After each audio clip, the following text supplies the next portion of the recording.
like to get started in one thing?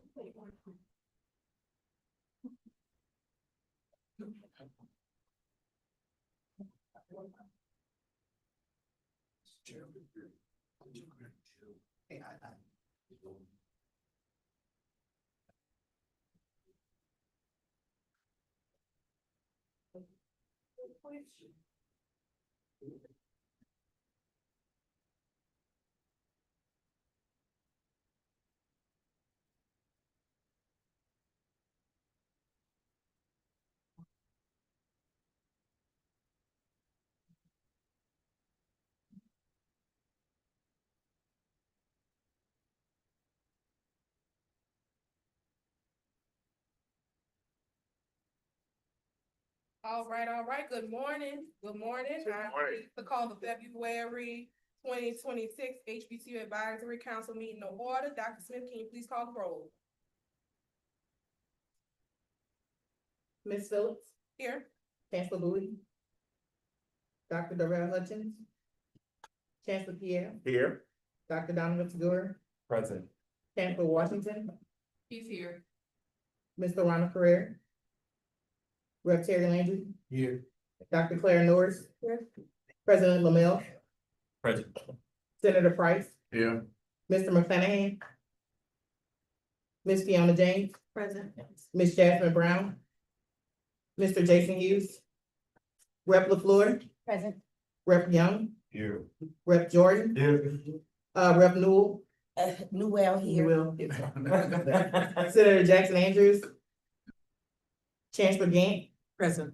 Ms. Toy Whitney Williams, Present. Mr. Castile, Dr. Toya Bourne Senior, Dr. Larissa Littleton Stein. We have a forum. There was a lot of names on that list, huh? It's a large task force. Well, good morning. Today I'm here on behalf of Dr. Reed, who unfortunately couldn't join us. And she asked that I share her sincere regrets, and she truly wished she could have been here. And, she wanted to share that this meeting is particularly meaningful to her because Grambling holds a special place in her family. I don't know if a lot of you knew, but her parents actually met here. Her father played on the football team under Coach Rob, and her father is a Grambling man. And so this campus has long been very special to her. That she often remarks that this is her second home because her father wouldn't have her on camera. I want to say thank you to Rep. Jordan for inviting us last month to be a part of the Black Caucus retreat.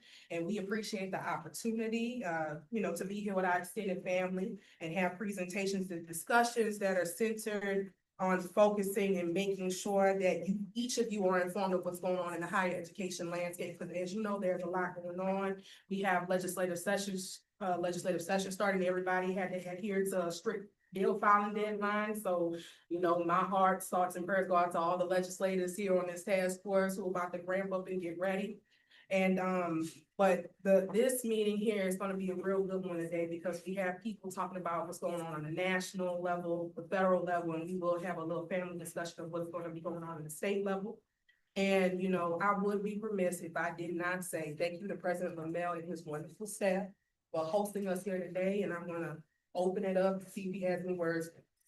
Well, thank you all for visiting North Louisiana and the campus of Grambling State University, the place where everybody is somebody. Brianna spoke about our wonderful team here at GSU, certainly a former Board of Regents student member, two-time SGA president. Mr. Darian Williams has been lead coordinator on the ground working with the team. And so just very thankful for the work that he contributes to our institution as our Deputy Chief of Staff, and certainly our students that you'll get to meet and convene with later throughout the day. And to our Legislative Black Caucus family, thank you all as well for making the journey, also choosing Grambling State University to celebrate Black History. Thank you so much, President Lamel. And also members, you all have a copy of the meeting minutes from the October 25th, 2025 meeting of the HBCU Advisory Council. Can I get a motion to approve those minutes? Second. Motion by Rep. Landry, seconded by Chancellor Pierre. All in favor? All opposed? With that being said, the meeting minutes have been approved. Okay, well, we have something special. Like I mentioned today, we are going to hear what's going on, what trends are happening on the federal landscape. So what I would like to do is introduce Mr. Tom Harnish with SHIO. I'm not sure if all of you are knowledgeable of what SHIO is, but Louisiana participates in the State Higher Education Executive Officers Association. Commissioner Reed is a SHIO.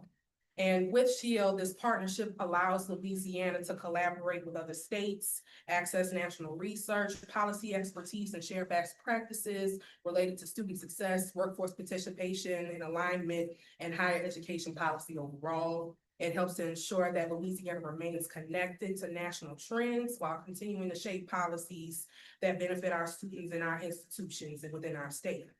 Particularly, and I had to give Tom a shout out.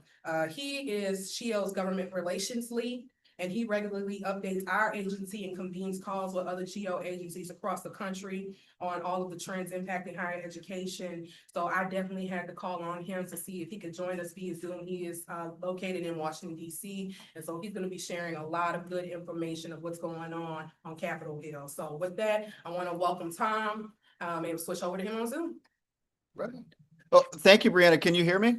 Yes, he Yes. can. Okay, well, thank you for the invitation. Great to be with the Louisiana Board of Regents and the HBCU Advisory Council. I have to say, I had to leave a meeting with Commissioner Reed, so she's up here with us right now in DC, a meeting on development, all the good work that Louisiana is doing on developmental education. So good to be with you all. I was just down in Louisiana a few months ago, and the hospitality that you guys showed to me and the great food. And then I got a tour of Tiger Stadium and everything like that. So it's a lot of fun. Always love coming down to Louisiana and seeing everyone down there. So it's a privilege to be with you today. I do want to talk a little bit about what's going on at the federal level, and especially as it relates to HBCUs. So if I could just share my screen right now. Okay, there we go. Okay, so I'd like to talk for about 15 minutes about what's going on at the federal level and how it affects HBCUs, but also welcome your questions because, again, there's so much going on right now, so much in the news, and these do definitely have these decisions definitely have impacts on HBCUs. And then I would also just say this, using your voice. This is a theme that I would just say, using your voice. Louisiana is really in the catbird seat as far as political power in Washington. You have the Speaker of the House, the Majority Leader, and you have the chair of the Senate Education Committee with Senator Cassidy. So Louisiana has a outsized voice right now on federal policy. And so just encourage you in your roles at campuses, at the system office and elsewhere in state government to really use your voices in order to shape policy here in Washington. So with that, I will get right into it. So a few things I'd like to talk about. First one I'm going to talk about is money and the appropriations that bills that just passed and what that means for our students and what it means for our HBCUs. I do want to talk about the big, beautiful bill that passed last summer and some of the changes that are in there that could affect students attending HBCUs, but just students broadly as well. And I'll talk briefly about accreditation and student loans. And then again, happy to talk about any of the issues that you'd like to talk about. So with that, I'm going to get right into it. So just a quick overview of where we are at right now with federal funding and other key areas for HBCUs. So one is that Title III funding is stable right now for our HBCUs, but I do want to talk about broader political vulnerabilities. The big one, and this is sort of the big one in the room right now is this Pell shortfall. And I do want to talk about that just because so many students, particularly at HBCUs, are on Pell grants, and so changes to the Pell program could affect them. The MSI restructuring and how that would affect HBCUs. HBCUs are considered separate from MSIs, but we'll talk more about that. Loan caps and then cohort default rates. So we just finally, the federal budget was due on October 1.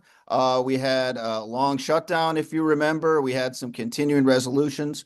So where we are at right now with federal appropriations. So there's 12 bills that fund the federal government. We are done with 11 of them. The only one that we're not done with is Department of Homeland Security. So that is currently in shutdown as they negotiate uh, guardrails and issues related to immigration enforcement. Overall, what did funding look like for Pell Grants and for funding for HBCUs? The word I would use would be level funded or flat. That's where we're at right now. Pell Grants have been flat funded for the last 4 years, so they are going to be maxed out at $73.95. Work Study, SEOG, TRIO, the Gear Up program. Most of the programs that we rely upon in higher education have been flat funded. So we push back on calls from the Trump administration to make deep cuts, and we ultimately got back to level funding in the final bill. So it's a win from that perspective, is that we don't have to take on some of the cuts that were proposed last year. So other areas, just greater oversight for the Department of Education, interagency agreements. I'll talk more about that. And then I'll talk about flexibility for moving funding. So the funding for HBCUs there's a modest increase in there. Right now, this is for the Strengthening HBCU program that historically has been administered through the U.S. Department of Education. Right now, due to the interagency agreements from the Trump administration, it will be administered. It's part of the group that would be administered by the U.S. Department of Labor. So how this is working is that the Department of Education is still overseeing the program, but the Department of Labor is administering the programs right now. So over half of the funding overall at the Department of Education is actually now being administered by other federal agencies. So, and that's part again about the Trump administration and their efforts to they want to close down the Department of Education. They cannot do that by law. So they're having other agencies do the work of the Department of Education while the Department of Education oversees it. So that's kind of the middle ground that they've done. You probably heard in the news about MSI funding for minority serving institutions. And how this is all going down is HBCUs and TCUs are not included in this discussion about race-based programs. And so what I mean by that is that HBCUs and TCUs have a historical designation in federal law. The other minority serving institutions, Hispanic serving institutions, Native American serving non-tribal institutions, Asian American serving institutions, those all have a quota as far as the number of students, the percentage of students that you have to have at a campus to be considered in that category. Okay. HBCUs and TCUs don't have that, but those do. Why that matters is because the administration has said, because of the Supreme Court decision a few years ago, that they don't think that those quotas, as far as having a base number of students for those programs, is legal. So they actually took discretionary money last year that was set aside for those programs and gave it to other programs such as HBCUs, TCUs, and others. But this is an area that is unsettled right now. So it does not directly affect HBCUs and TCUs. It could affect predominantly Black institutions, which is a minority serving designation. So there are some PBIs in the state of Louisiana. So that is where we are at when they talk about MSI program funding. It does not directly affect HBCUs, but it affects those other designations. Okay. And then I already talked about the Department of Education is the Department of Education is administering only not 57% of funding. Tom, one of our state reps has a question. It's Yes, from- sir. Yes, ma'am. Go back for me, just two questions, and forgive me ignorance on this. So, two questions. TCUs, I'm assuming aren't tribal colleges? Tribal colleges, yep. You are tribal, because you were using both sides, you know. What predominantly black institutions do we have in Louisiana? I believe that would affect those community colleges. So Yeah. those are, and I can send along the matrix of the eligibility. But I believe, based on federal law, that those institutions have to have a minimum of 40% African-American students to be considered a PBI. There's some other parts of the law as well, but that's the base number. So anything that's related to a quota like that is vulnerable to have their money shifted to other programs. All right, so I guess, so that means that money would go from those technical colleges or, to HBCUs, so is that the movement or not? Yep. So for those other designations, last year they moved it to HBCUs, TCUs, and some other priorities within the administration.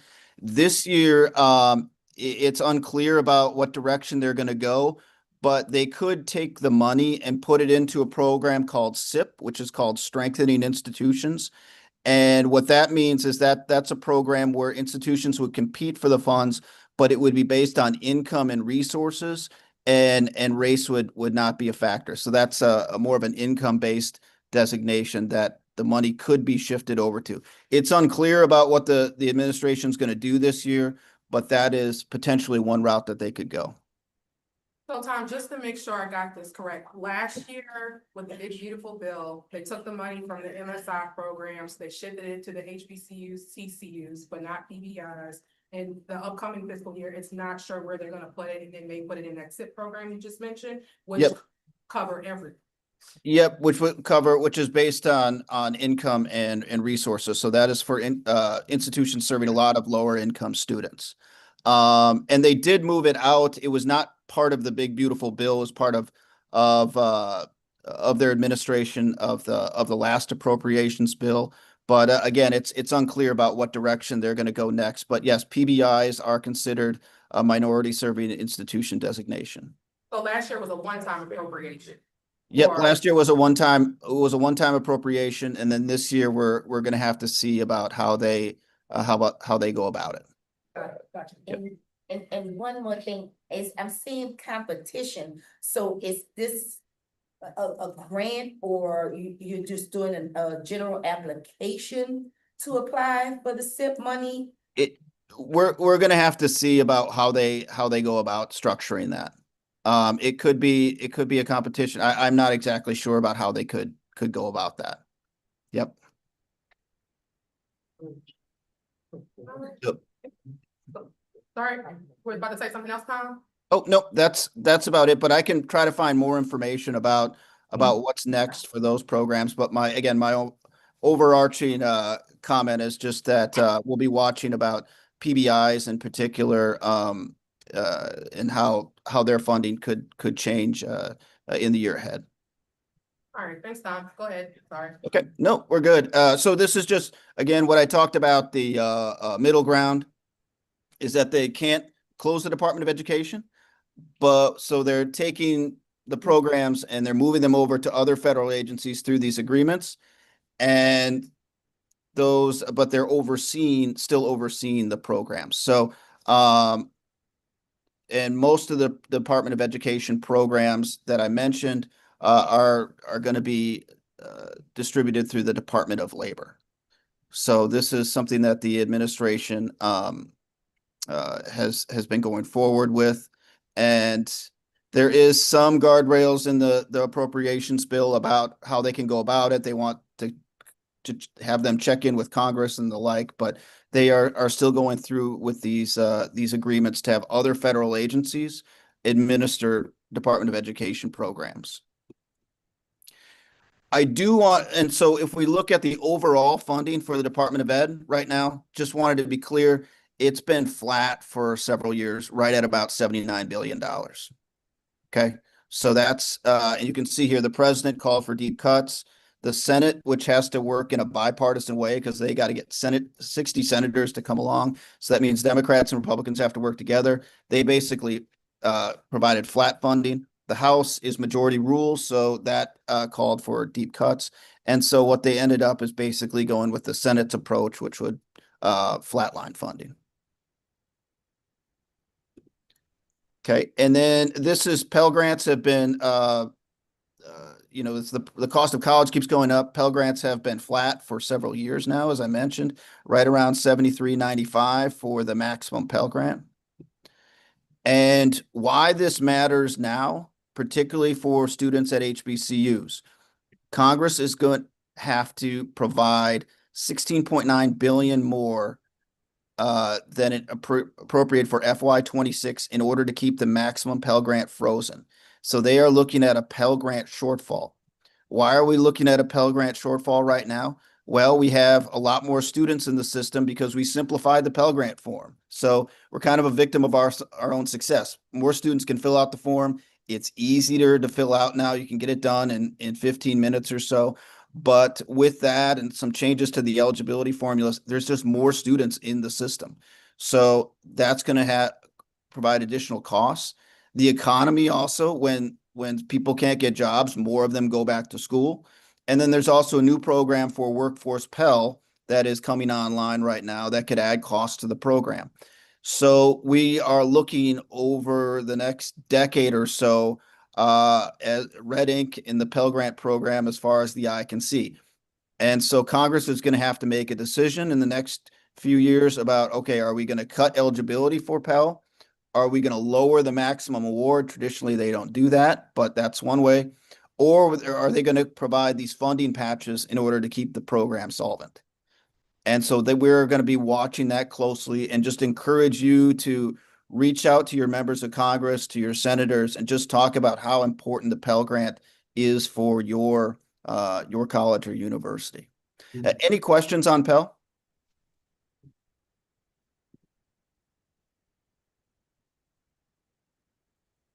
Okay. I know I'm not the bearer of good news right now, but I did want to flag the Pell Grant program, and this was just a screenshot from our friends at the PNPI about the number of HBCU students are on Pell. So it's about 2 in 3 HBCU students have received Pell Grants. So this is a big deal, of course, to the HBCU community. Okay, and then this is just showing the red ink that we're looking at with the Pell Grant program. Okay. So with that, unless there are any other questions on appropriations, can I can go over and talk about the big, beautiful bill? I have a question. Yes, ma'am. Going back to the slide, I think where you said 57% of what is the allocation appropriation is being used and the rest of the money is this one, yes. And you said the Department of Education is asking other agencies they have agreements with to disperse their funds to schools. Did I understand that properly? Yes, ma'am. So will those departments have the same requirements for the spending of the money that may be in place now with the Department of Education? That's my understanding, is just that it's going to be the same. It's just that it's just going to be administered by someone else. Because those are, the underlying law hasn't changed. It's just who is administering the law has changed. But these other departments right now aren't restricted or don't have restrictions that the Department of Education has on this, how the money is spent from the people that they normally give money to. So if the Department of Labor or Interior is giving money, would they have requirements that the schools they're giving money to are accredited? If there's a certain teacher-student ratio that's required by the Department of Ed, would the Department of State and Labor require the same thing? That's, yes, I mean, the underlying, in following this is that they still have to follow the rules of the program. It's just that the administration of it is going to change. So that's what I've seen. Is just that, and some of the grant applications and the underlying program requirements aren't going to change, but some of the user interfaces as far as grant applications go, those could change, but the underlying requirements of the law have not changed. Okay, so these requirements are in statute, not just in policy. Yep. Okay. We're gonna see. Thank you.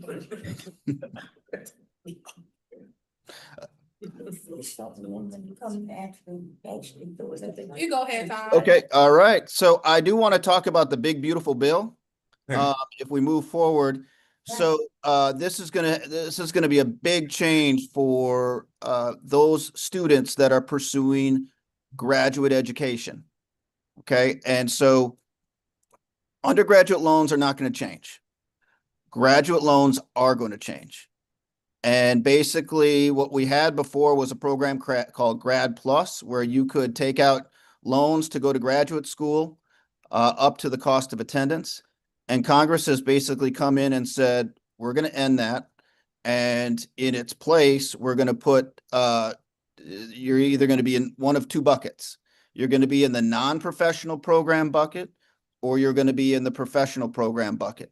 If you're in the non-professional program bucket, you're going to be able to take out federal loans of up to $20,500 a year, and it's going to be capped out at $100K.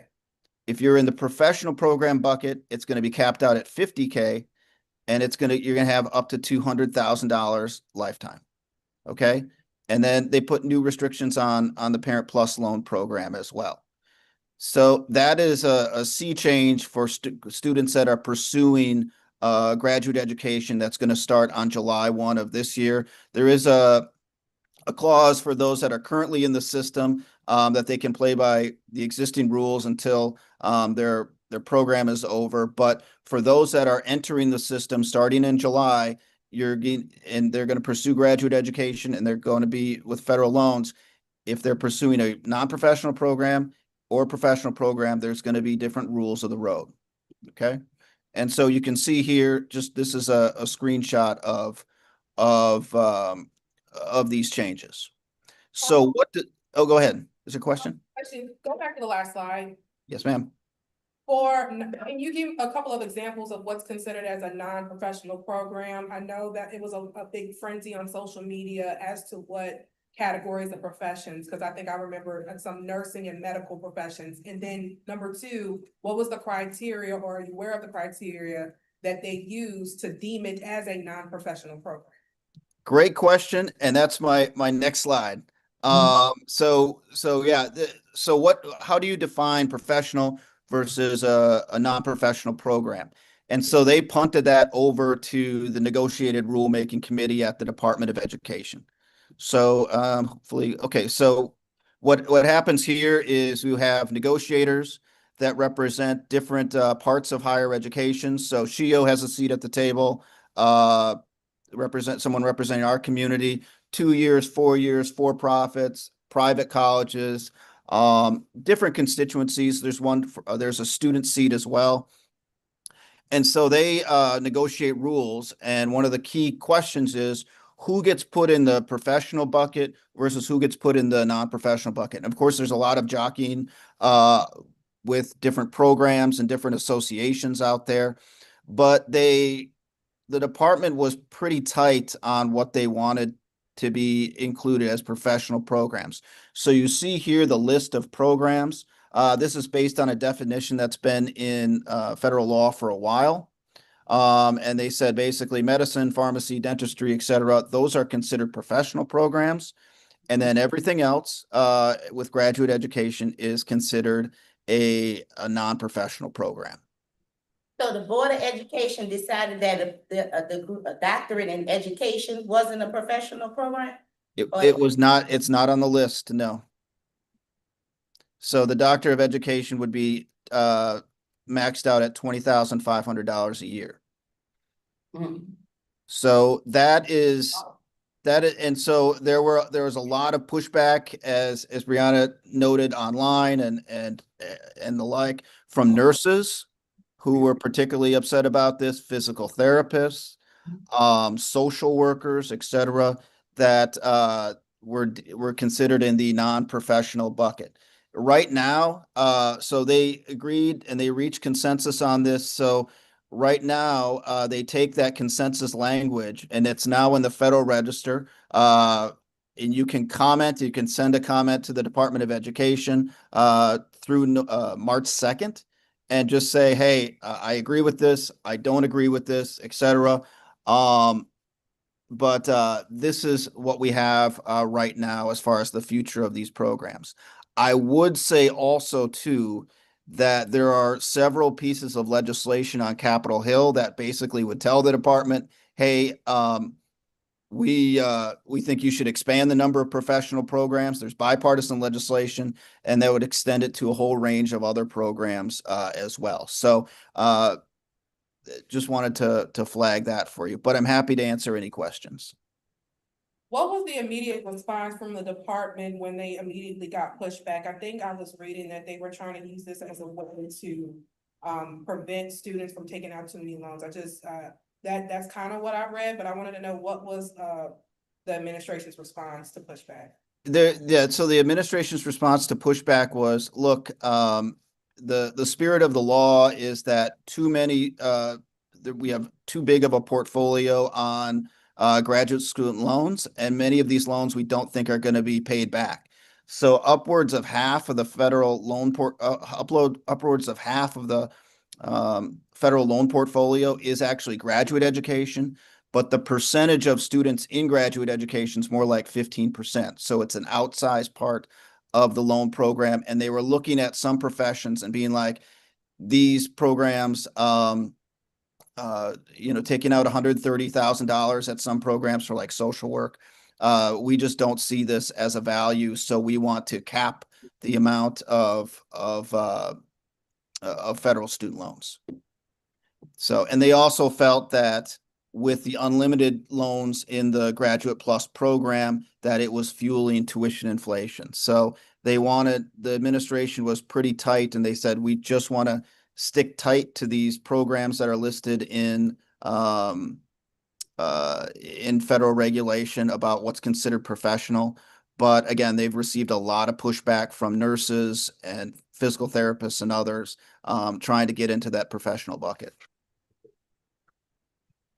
Thank you, Tom. Yep, thank you. Other questions about this? I know I'm running over time, but happy to answer any questions. I got any more questions? Do you have a few more slides, Tom? Yep, I have like 2 or 3 more slides, if that's okay. Just finish up here.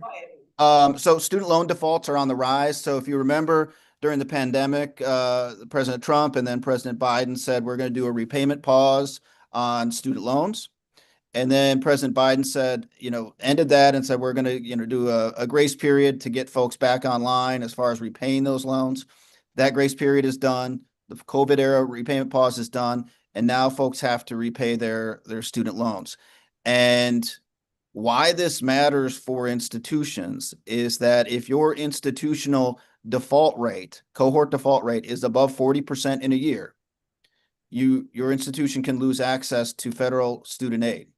If it's over 30% for 3 years, you can lose access to federal student aid. So the Department of Education is reaching out to institutions saying, hey, we got to help borrowers understand what their repayment obligations are. And then they've also shared information to institutions about, hey, this is what your default rate is, and if you don't get this in line, you could jeopardize your access to federal student aid. So, any questions on student loan defaults? Just quickly, Tom, Yeah. I think that bullet around the cohort default, there was some predictive analytics that showed just kind of a trend, and PBIs and HBCUs certainly were hovering around that upward default rate. Do you think that they are going to stick to this criteria? And if so, any thoughts around how we strategically start to address this? Because there's little institutional control Right. Lots of the students have actually graduated from the institution. Yeah, the administration has said that they're going to enforce the law on this. Obviously, I've never seen, and they have, the Department of Education has cut off federal student aid to some institutions in the past, but it's, you know, for a small for-profit college or a barber college or something like that. I have not seen any evidence, at least in the past, about them cutting off funding to an institution. But that always is, you know, it could happen. So that's why they're reaching out to institutions and saying, do whatever you can to help borrowers understand what their repayment obligations are. From a governance perspective, where is this data? Yep. I'm happy to send it. The Department of Education just put it out the other day. I'm happy to send it to Brianna after we're done here. Is there a way for system offices to track this Yep. or regions? Okay. Yep.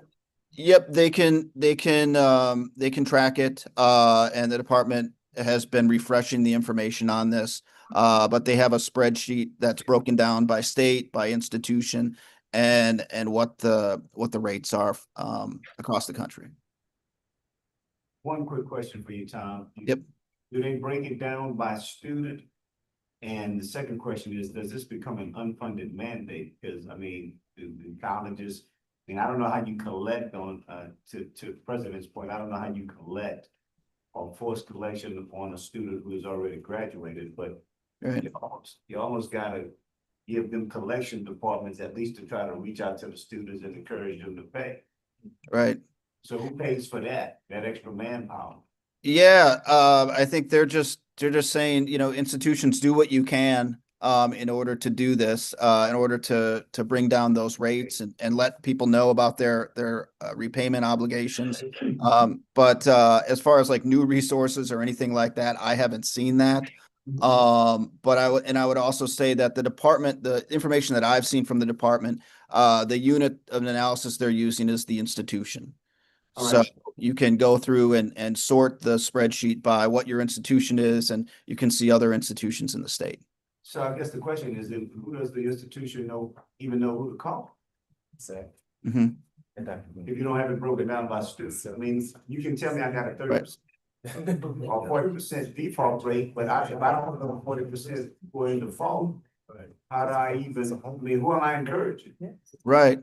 The information that I've seen is at the institutional level. And I'd have to check, you know, you'd have to check with your financial aid office and other folks about different strategies as far as engaging with borrowers and letting them know about their obligations.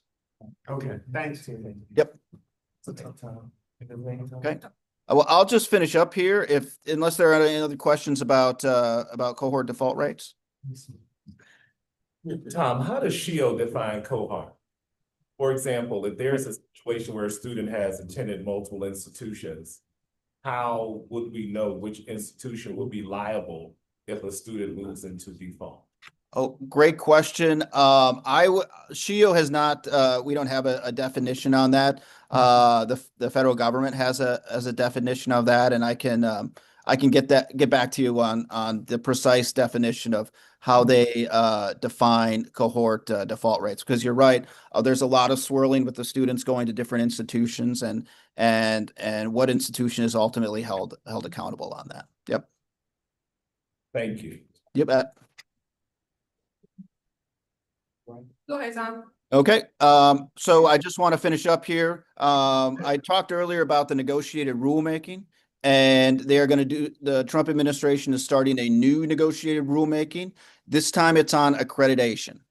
And what their goals are on accreditation is, one, they want to lower the barriers of entry to new accreditors. So they'd like to see more accreditors in the space. They would like to streamline reviews. And I've talked with members of the administration, and they said, we want to get away from box checking, and we want to get away from bureaucracy. We want to get away from administrative burden. We really want accreditors to focus on institutional quality. So a deregulation, more accreditors in the system. Having institutions be able to switch easily across accreditors is something that they've prioritized. They do want to focus on student outcomes. They've flagged anything related to DEI standards that they want to remove as they update accreditation. Merit, they do want to, they say they prohibit discrimination based on immutable characteristics. And then on regional designations, there are no regional accreditors anymore. I know, of course, SACS is the legacy accreditor for the South, but that of course, SACS is still there. It does accredit a lot of institutions, but the concept of an accreditor just designated for a particular region is now gone. And so institutions can choose among a whole range of different accreditors. They also have focused on separating accreditors from trade associations, so that's specialized accrediting, as well as reforming transfer of credit policies. So this is just some of the goals, some of the ideas that they've laid out. We don't know exactly what the language is going to look like and how who's going to be selected for the committee. We've put forth a person that we think would be great for the committee, but this is what they're looking at as far as next steps on accreditation. Okay. All right. Unless there are any questions, again, this is just some of the goals that they're having for accreditation. And then they've also made investments in accreditation. So you kind of read the tea leaves as far as what their goals are, encouraging competition, moving around to different accreditors, using AI to streamline the accreditation review process, focusing on measurable outcomes. So these are some of the investments that they've made, the Trump administration has made in accreditation. Okay. And then there's also they're also scrutinizing some of the partnerships on student voting as well. There's a center at Tufts University that specializes in student voting. And there's concerns from the administration about potential FERPA violations with that. So they are scrutinizing some of the partnerships on student voting, and we'll just gonna have to see how that plays out. Tom, quick question on that before I Yep. let you know. When you say scrutinizing student voting, can you go back to that last slide? Yep, Is it more so the partnership? partnerships. Yep. Like, for example, if a campus wanted to partner with the NAACP local chapter, or if not more so much as having HBCUs, which I think some are designated as actual voting sites, but it's looking at who they're partnering with. The partnership right now, the only partnership that I've seen that's received scrutiny is the one that Tufts University leads, the NSLVE, and that's involving using the NSLVE data. So I think it's a data related issue, and if that data violates the FERPA law. Beyond that, I'm not sure, anything related to data and student privacy, of course, is always an issue, but that's just one thing that the administration has flagged thus far. But as far as other partnerships go, I haven't seen any scrutiny beyond that. Are they opening an OCR investigation on that? They have opened they are looking and scrutinizing the NSLV data. Yes. And so they are, and I'm happy to send more information along to you about that. So for institutions that are involved with that effort. Okay, thank you, Tom. Yep. Okay, well, so just to finish up, so the key issues that I, just would flag going forward: Pell Grant volatility, the cohort default rates, the professional program loan caps, as well as changes to the accreditation space. So with that, I do provide a policy email if folks are interested in subscribing. I can send that along to Brianna. But with that, happy to answer any other questions or if you have them, or anything that I didn't cover. Thanks, Tom. I'm pretty sure that a couple of them, whenever the next time they go to DC, gonna be knocking on your door and questions at Okay. the meeting, so you presented some really good information. So I really appreciate you for that, Don. Appreciate it. Thank you so much. Thank you. Always great part. Take Thanks, care. Tom. All right, y'all. So Tom gave y'all a lot of information, a lot of which I will email. I already have a slide deck, but it seems like I'm gonna be compiling some links and some other things and some data points. So I'll make sure to get that to y'all upon conclusion of the meeting. But to move us along and to do a time check, because I was told that y'all have to be in the black and gold room at about 11:35 for luncheon. This is what I'm gonna do. With your permission, I'm gonna ask to go maybe 10 minutes over, but I'm still get y'all there on time. I wanna make sure that I give Dr. Elston his time there because he has some really good information. Like I said, it's gonna be a real good informative session today. But as you all may know or may not know, Regions also partners with Complete College America. This is a national nonprofit organization focused on increasing college completion and improving student success. And through CCA's work, they work with systems and institutions to implement evidence-based practices to help move these strategies forward, so to make sure that our students get the degrees and their credentials of value. And so with that, I'd like to introduce Dr. Daniel Elston to make his presentation. Dr. Elston, floor is yours. Sounds good. Thank you. How's everyone doing today? Doing good. Good. It feels good to be to be here in person versus virtual. So I was listening to Tom, and Tom is a good colleague, and absolutely, I will definitely use this. Test.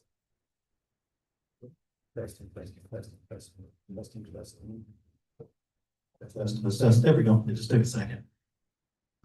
What I was sharing was that Complete College America works very closely with SHIOs across the country, as well as with a number of institutions, states, and systems. And I'm just happy to be here in person because I'm tired of all these Zoom meetings, and so it just feels good to be here in person. A couple of things. First, it feels good to be in Louisiana for a few different reasons.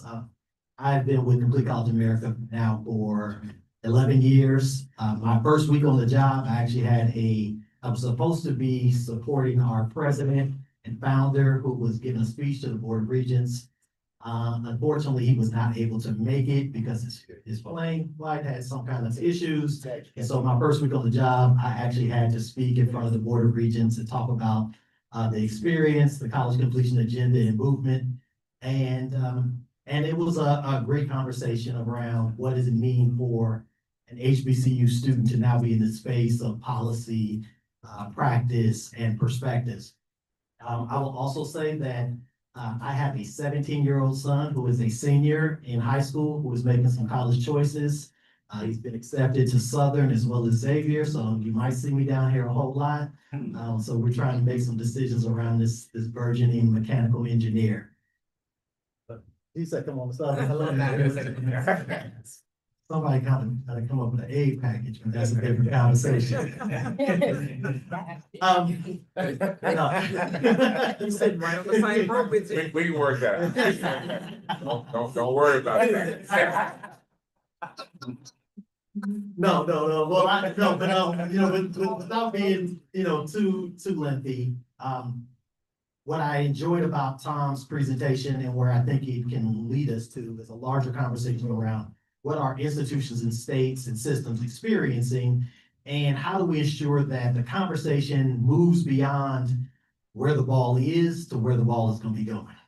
And I know that, I don't envy many of you who are leaving institutions right now because you are facing some significant political headwinds. I get that. And at the same time, we have to figure out what do we do to ensure that our institutions survive for the next 100, 150 years. And there are a lot of things that are taking place. And so some of the things that I'm going to hit on, I feel like Tom hit on a little earlier. So I'll be quick with it. My goal is to just really give you about 5 key trends that we're seeing, with particular focus on 2 that I think are pretty significant right now, that are kind of in that where the ball is going to be conversation. For those of you who don't have familiarity with Complete College America, I'll be real quick with this. Our goal is to turn the mirror on ourselves and ensure that we are creating better institutions for the students that we serve. I was literally at a meeting with a very, highly selective HBCU. I'm not gonna name who they are. And someone in that team said, well, what can we do to get better students? And I was like, that's not the way to think about this. The goal is to ensure the students who show up at your doorstep are the students who show up. Our job is to ensure that we can do a better job by them. And the reality is, although we know that financial aid is a huge issue, the political environment around student loans, all these things are key. The main thing that we find over and over again through our research is that most students who don't return back to our institutions are doing so because they don't feel like the environment is designed for them to succeed, which gives us an opportunity to do some things better. So that's the work that we do. If you have not worked with us before, we put out a lot of publications, a lot of research around what's taking place. We have a large alliance, which represents about 86% of public colleges and universities, representing about 2 million students. When we started, we said we'd be a success if we could get maybe 5 to 10 governors to commit to a completion agenda. If you see the map over there on the right, we're pretty much full with a few exceptions. And we do a lot of institutional transformation work where we're working with institutions to figure out how they implement these strategies at scale. I am the child of a former director of an upper bound program. And when I started doing this work on that national advocacy space, the thing that stood out to me was if you have programs like TRIO and Upper Bound and all these other things that do really good work for 30 students, what would that look like if our structure was designed for every student to have that experience? So that's what CCA does. Impact-wise, we're making some movement nationally, some increases in national attainment, all these things, you probably are aware of, and I've already shown you the map. But we've got some room to grow. And so let's jump right on into what are we looking like with regard to HBCUs right now? Let's just look at the blue line on the top. Retention rates. First year retention rates, that's the standard IPEDS data that's collected. We have made a little bit of movement at HBCUs, and that's all HBCUs, publics and privates. I would say if you did a little bit of disaggregation, there's a different conversation between the private institutions as well as the public HBCUs. The public HBCUs, as a result of being state affiliated, had to move the needle as a result of performance-based funding, completion-based funding, et cetera. Many of our private institutions did not have those same levers of push and are probably considerably behind in these levels. So main thing though here is that the retention rates have not really changed dramatically. Now, when you look at on-time graduation rates, and when I say on-time graduation rates, we are not talking about the IPEDS 150% rates. No, none of our parents, grandmamas, aunties, folks who drop their kids off at our institutions, 4-year institutions or 2-year institutions, are wanting you to hear that we're looking to come back to graduation in 6 years. They're expecting a 4-year degree to be 4 years, a 2-year degree to be 2 years. So we look at those on-time graduation rates, which is 100%. So for 4-year institutions, we have moved the needle. But if that average is 23%, that is always going to be a headwind. And honestly, it is one of those data points that that different politicians use to evaluate whether we are valuable or not. We know that there's a lot of reasons why these numbers are where they are.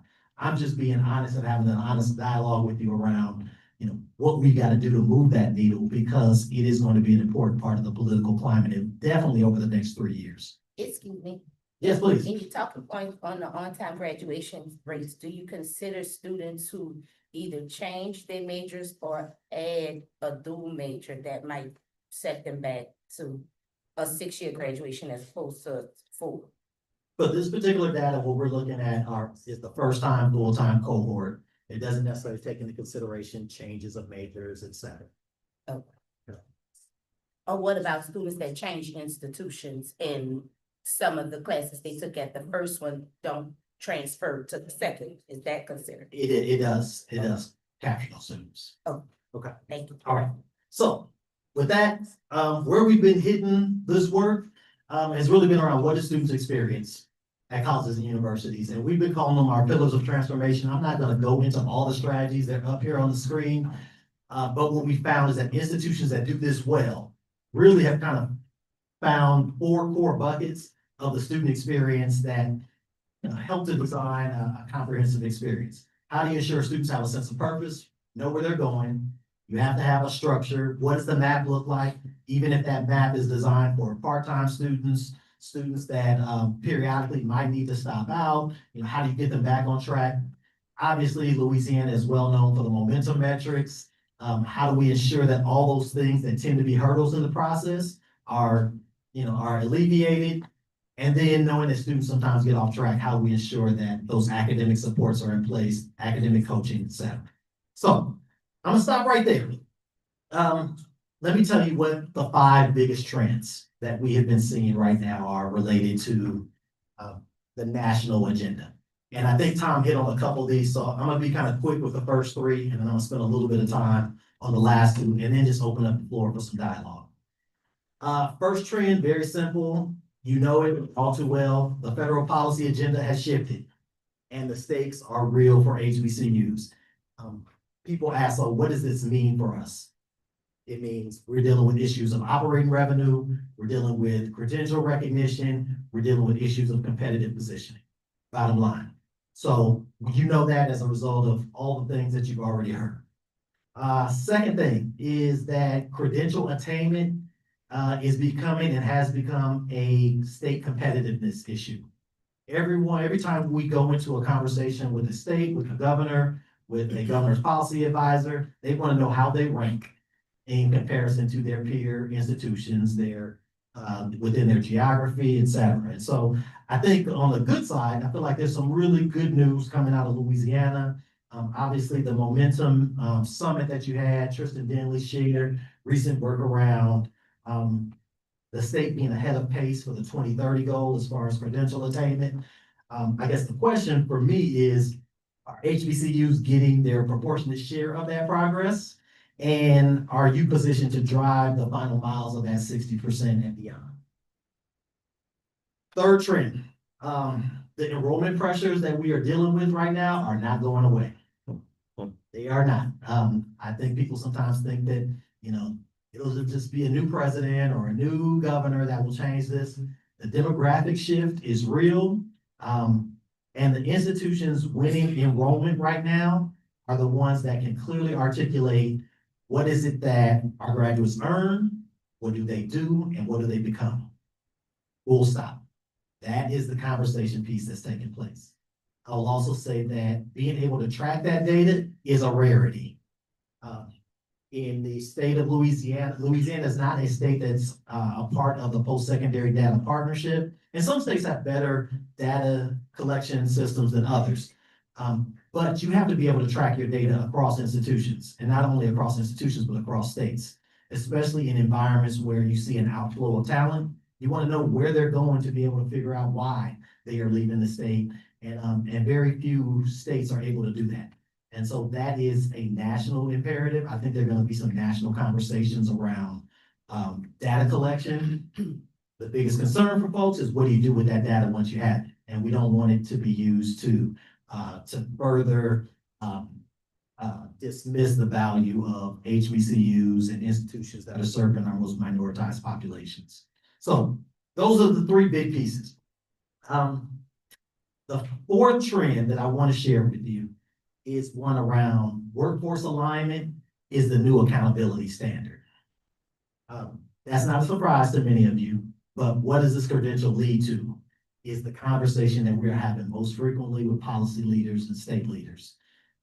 The opportunity in that is that for most of these strategies that we're talking about, and especially related to workforce, it speaks the language of economic mobility, of workforce development, and institutional accountability, which tend to resonate across party lines.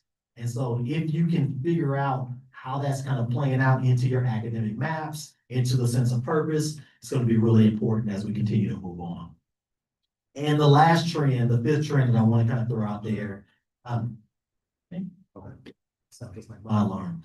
The 4th trend, and this is so interesting because I flew into Monroe, and I was sitting next to a young lady on the plane, and And I had on a suit, and she asked me, are you here, to be a part of the Meta project? And I was like, I didn't even know what was going on. And then in my hotel, I saw a bunch of, folks from AT&T and all this other folks. They were like a whole team of individuals are there. And so the bottom line is AI is reshaping what college ready and job ready means. It is changing employer expectations faster than most institutions can adapt the curriculum. And I'm just being very candid with that.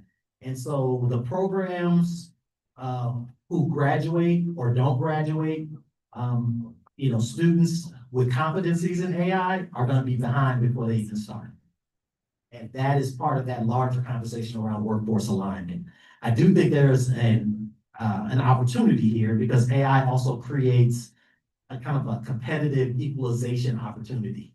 There are a number of ways, and I'm happy to talk about them, where we're seeing AI increase efficiency across institutions. And so I'm going to stop there with those kind of big landscape, national landscape kind of pieces. I'm happy to share what we're seeing other states do. We're happy to share what's going well, where are we seeing gaps. And I'm also happy to dig a little bit further into those conversations around workforce alignment as well as AI. I do want to share a couple of quick things though, because I talked about AI and workforce alignment. I want to share a couple of very short slides. One on an effort that we are moving forward around called Purpose First. And we put out a recent publication called College on Purpose. And the bottom line is that we've got to figure out a better way to weave the desired outcomes of students into our larger curriculum and structure. What I will tell you nationally is that very few institutions do this way. Most folks have a career center. They have larger conversations about, what are the workforce demands for our state, but the institutions are not structurally designed to do any of that. And so I'm just gonna, quickly, I'm not even gonna go through this. I'm gonna go directly to what would an ideal student experience look like in that. And it's how are you doing interest assessments early on in the process? We've actually seen some institutions, people make decisions on what they want to major in, and what they want to major in the most uninformed ways. I am from Los Angeles, California. I was good I excelled in water sports and I was good in science. Thus, I should be a what? A marine biologist. That was the only connection I could make between those two things. And it wasn't until an academic advisor actually said, you should do an internship in Mississippi with the National Oceanic and Atmospheric Administration. And when I did it, I was like, I do not want to do this for the rest of my life. And so I'm sharing that with you because what we're seeing now is institutions that are doing some of these interest assessments are finding that 25% of their students are changing their major before they get started because they didn't even know what it was. Everybody knows what a nurse is, everybody knows what a doctor is. Do you know what a degree in mechatronics can do for you? Do you know what the job demand looks like? And so there are a number of pieces here that need to happen in a more well-designed way, and very few institutions are doing it. On the work related to AI, I'm just going to quickly show you, these are the things that institutions are starting to think about. Obviously on the far right, how do you accelerate and better enable those strategies that I were talking about related to purpose, structure, momentum, and support. But the bigger conversations are what kind of dashboards can be created? How do we handle professional development? How quickly can we use this to track connect our data, to evaluate time on task, to be able to see a comprehensive picture of how all the things that we know impact student success are aligning with one another. And so this, I think, is a game changer for institutions of higher education. Most institutions are still just saying, go on ChatGPT and start to try some things, but they have not built out a firm structure. We had a project a couple of years ago on HBCU digital learning infrastructure. And what came out of that was this matrix. I'll make sure that you have access to the publication. But I love this matrix because it helps institutions realize that it's not just the tools themselves. I think everybody thinks that if you have an AI tool, it's going to solve the problem. If you're not clear around what your vision is, how you're gonna deal with it with regard to change management.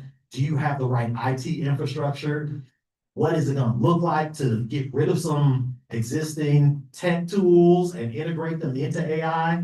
How do you train the staff and the students to use them? And then ultimately, how does it help in student support, culture, and engagement? So I just wanted to kind of give you that, just to be a little bit more practical in what these things might look like.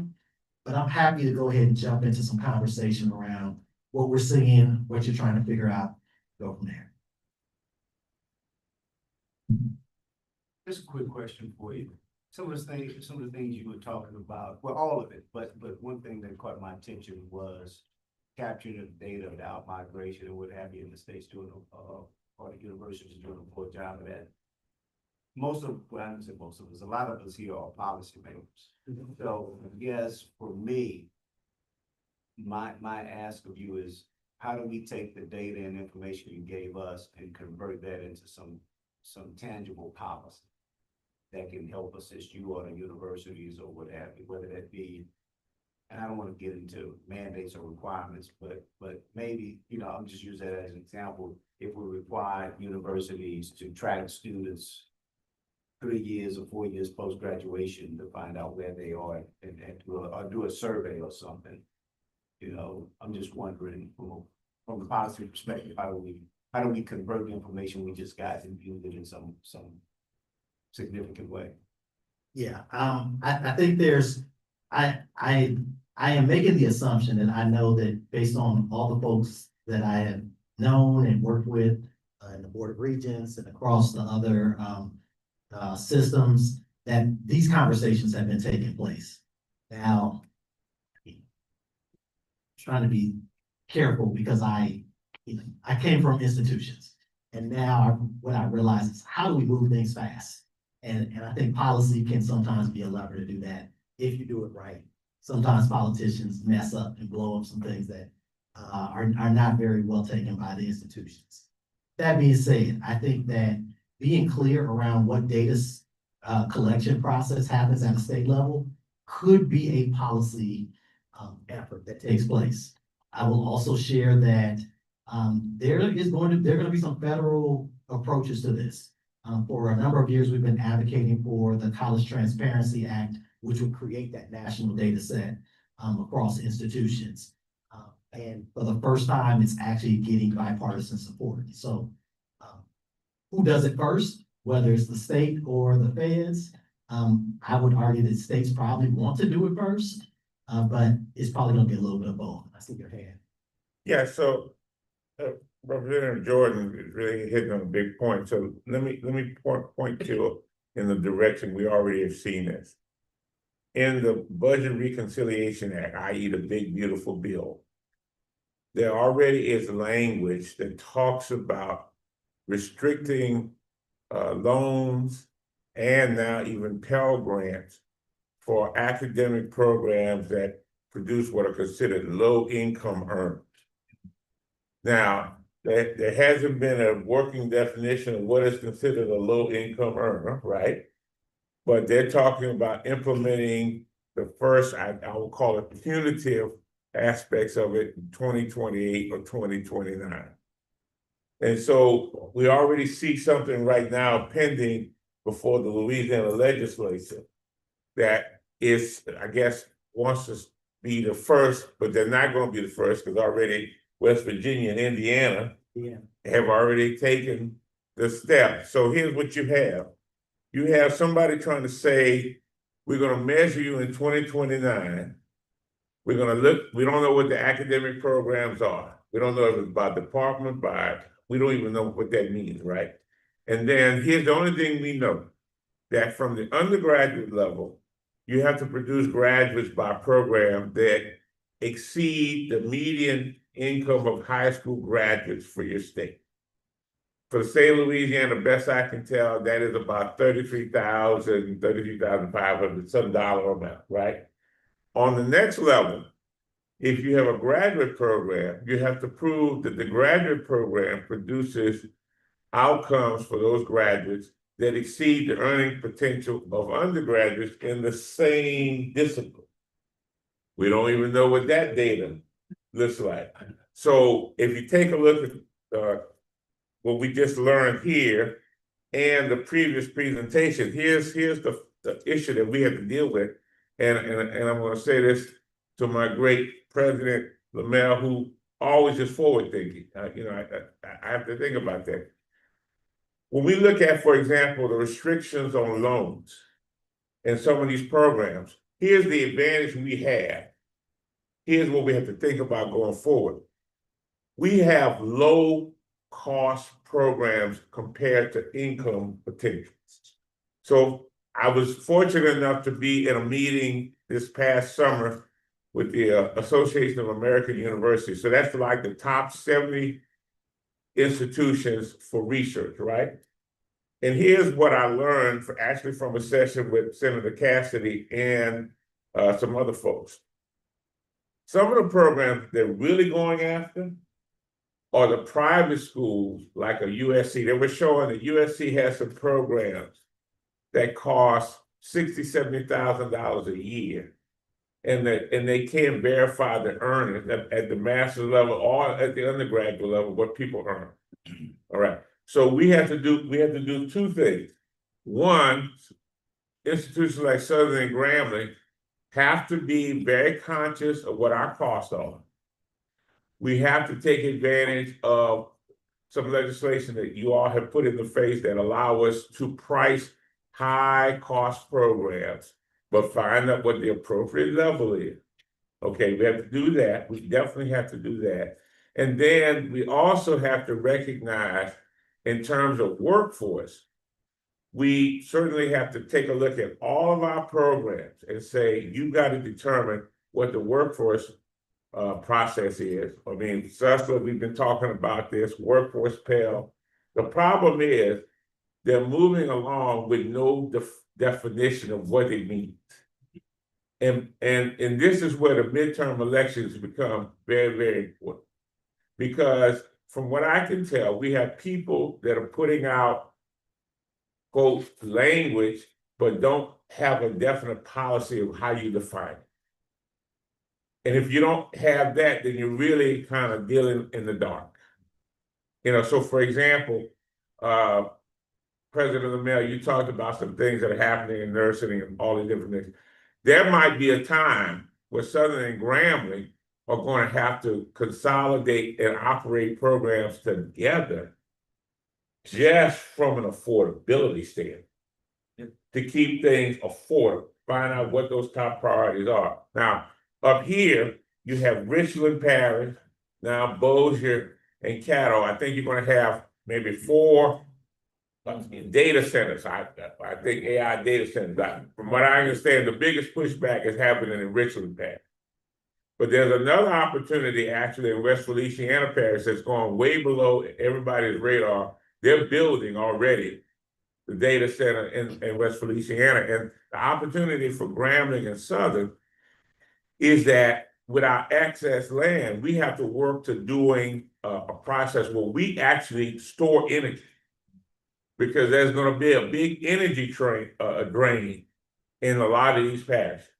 If you think you got blackouts now, when folks start, when they really start figuring out what the energy drain is going to be, that's going to be important. So we've got to be able to create partnerships with entities, SWEPCO, and all those different things. So that's going to require an out-of-the-box thinking process if we figure out what the heck this really means. And I honestly believe the midterm elections are going to determine whether this thing goes forward or not. Representative Jordan, the UL system did commission a study a year ago where we looked at where our computers were going. We worked with Lightcast. We tagged our Pell students who completed and graduated. One of the things I can say pretty proudly is that our system does well with Pell completers. They're earning between $60,000 and $80,000 and that's huge. We also tagged our top students. What we learned about top students, they stay in Louisiana. So the conversations we're constantly hearing about out-migration for the UL system, that's not our story. Not only do they stay in Louisiana, they tend to stay in the region. What we've done with the data is, one, we tell our story back. We make sure that when we're talking to you guys, you hear our stories. you understand there's institutional differences, system differences, and how our students are migrating in and out of the state and their regions. The other piece is, we are gonna work directly with those academic programs. If we notice that students aren't doing well upon completion, we're gonna have different conversations. I would say to everyone in the room that, we have to be careful to talk about things just globally as just one issue. These things differ by institution, region, institutional role, scope, and mission system, and so on. And so we'd be happy to sit down with you and think about policy that we could push forward, but I think the first step is starting with it. No, I agree with that, and it's interesting to know that, because most of the time we hear as top students, they take the top one, and then they go to Houston or Dallas or Atlanta or wherever.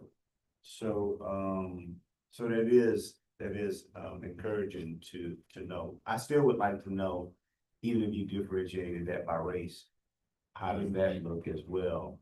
And where the out-migration is, and if there is a difference, then why that is. I mean, I'm not, the first thing is do no harm, but at the end of the day, if we're getting this data and we're not using it in some tangible way, then I'm not sure what the purpose of gathering. And if I could just add one very quick piece to this national conversation around college value tends to overwhelmingly skew toward earnings. And then as a result, which programs, which academic programs provide those high level earnings. I think there's an opportunity for predominantly Black and historically Black colleges to also talk about value for society. And I think that is how we bring that is going to be critical. What does it mean for public health? What does it mean for civic engagement? What does it mean for economic and cultural vitality for our communities? What does it mean for pay equity? What does it mean for public revenues and gross domestic product? And so we've got to be telling the story beyond individual student, gets this much, this is what it means for their socioeconomic value, but really what impact do we have on the community as a whole? Thank you. And the only thing I want to add is that, as I perceive it, and I'm pretty sure the Board of Regents is going to come up with their perception. Is it the 239 now that's being proposed, the one that relates to 229. 229? I mean, from what I can tell, I would say that's something we should have opposed. One, because we don't even know what we're dealing with. We have, I do want to note that, we were not consulted on this bill, and very much so an area of concern that we would like to have a conversation with Representative Weigel on legislative intent and his concerns on these programs and where this is coming from, right? It sounds like, based on what Dr. Elton was saying, that this is, and I think you already hit it on, this is language that's already posed federally, and other states are starting to replicate it, so it seems like that may be the case there, but we definitely have that on our radar as an area of noted concern to have a discussion. And the one thing that concerned me about his language is that there would be no state dollars allocated to a program based upon a federal deal that talks about financial aid. But when you now talk about no state dollars going to a particular program, that's very dangerous. That's very dangerous, especially when you don't have any kind of data points that you can look to. You can't even begin to predict. It is, and we're based in Indiana, so we've already gone down that road, and we'll have some data on what that actually means in short order. Dr. Elton, I have a question. Please. And it's kind of two-part, because it may have to be funded to Louisiana first.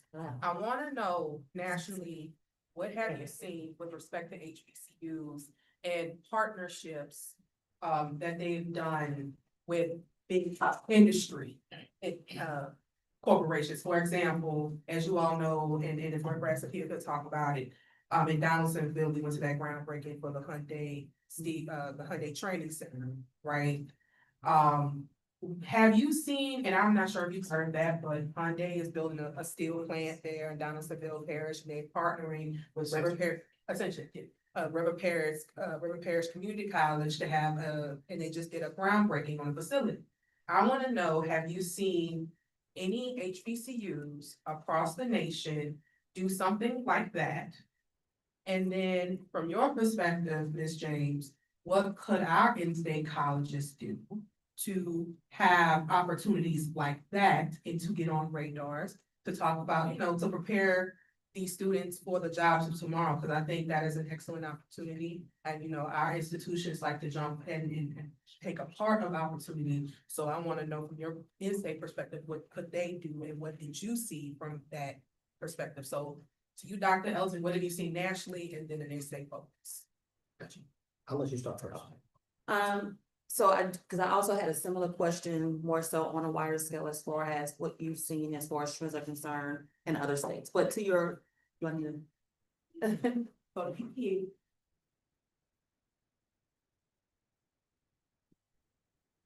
Thank you. So to answer your question, Louisiana Works is currently partnering directly with, of course, Board of Regents and LTTCS to make sure that, we are identifying those areas where there's opportunity, even more so for HBCUs to kind of be front and center when it comes to various opportunities and careers. I will say this, we are also focusing a lot on like those areas of like skilled, industrial skill, craft trades, things like that. I think for me, from my perspective and where I sit, I'm kind of still a little new to this arena. What I have noticed and seen and also recommended is tighter relationship from Louisiana Works with HBCUs directly. That we need to have a greater presence within the HBCU system itself. But just also for us, just making sure that the people that we serve, because most people who come to us are receiving some sort of benefits. We're trying to move them from deep into state independence with getting them the necessary skills and training and education to move them into a career path overall.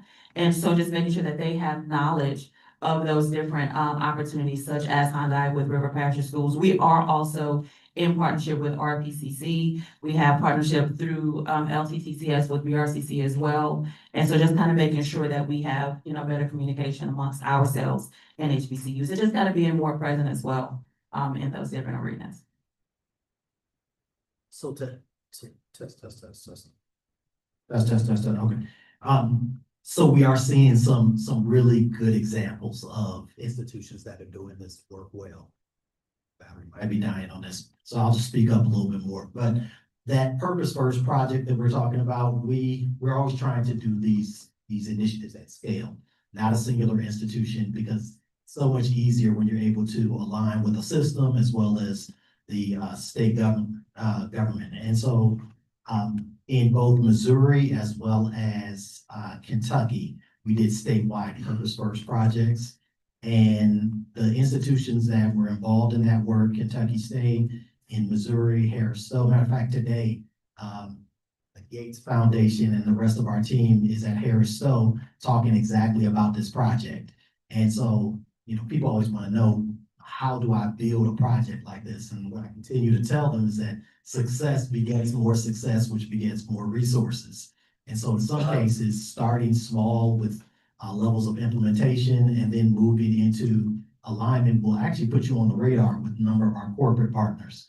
I think there's a huge desire. We're actually starting to have a lot of conversations with chambers of commerce and really trying to figure out exactly what they are needing, what the demand looks like, and who they can partner with. And quiet is kept, despite the national agenda related to anti-DEI and everything else. These organizations realize the value in ensuring that they have a more diversified workforce. And so the easiest place for that to partner are with HBCUs. So I think there are a lot of opportunities for that to take place. If I might, Dr. Elson, I wanted to ask the question as well, because we, with this new administration, incorporated the one door integration, the one door to work, where we focus on those persons who may be receiving some sort of public benefits to giving them access to education and training, ultimately to get them back to work or into a career path that kind of helps lift them up out of poverty. So my question to you is, based off of, you had a slide that dealt with not isolating interventions, which kind of sounds like our one door project. My question to you is, what other states, are using like a positive trend or overall successes that could be, states that we could also possibly mirror? I heard you say you were from Indiana. We recently did research, had meetings with Indiana on something else, but I would love to kind of know if there are other states that you're seeing that there's like a positive uptick with the connection between, workforce and education and training.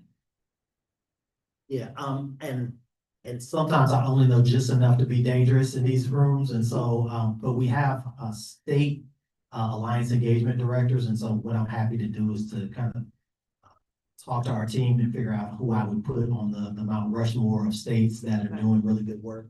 But I'm happy to make sure I get that information. I appreciate it.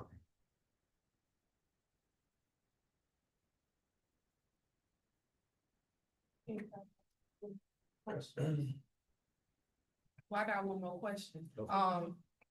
And I'm gonna just throw it out there, and I'm not sure if the college has direct, conversations, and these direct conversations, or have heard anything about, how certain donors make selections to certain schools, for example, with the Kinsey Scott Foundation. We do have two of our institutions who are represented on this task force, but they're not here today. And so I don't have the opportunity to ask them, but I wanted to know through any third-party conversations, about the things that they tend to look for, or the trends that you have seen with respect to that. Yeah, I'm happy to share what we are seeing and learning, and just as a spirit of, honesty, we were a recipient as a nonprofit of a Kinsey Scott donation. We did not know how they contacted us. What we ended up finding out was that they have a team behind the scenes that is polling the internet, websites, and also hearing from other colleagues who's doing good work. That was literally how they contacted us. It was just, hey, somebody from this particular organization wants to talk to you, and they asked us a question: what would a transformative gift be like? Or what would it look like? And surprisingly, when I asked them the question, like, how's this conversation go with many other institutions? It's such a far off, if I were a king or queen for a day kind of question. Most institutions are not prepared to answer that. And so I think number one, you gotta be ready. You have to be prepared to articulate what goals you have that would, create a catalytic investment, over time. What I will say with regard to other philanthropies is that we're in a very unique situation where, when philanthropies have limited resources and they're trying to figure out where do I spend them, the first question they ask us is, who is ready? Who's ready? Who do you know has good leadership that will implement these strategies quickly and get the rest of the campus on board? And I can tell you also, in a spirit of candor, that there are a number of institutions that I would not put on that list, because in some cases, we can't even get a phone call back. And so I had this conversation literally just last summer with the HBCU Executive Leadership Institute at Clark Atlanta University for emerging college presidents, HBCU presidents. And we were talking exactly about this. What does it look like to have your institution ready? They are reviewing websites. And if they don't have clarity around what your goals are, big ideas and impact, that's going to be a challenge.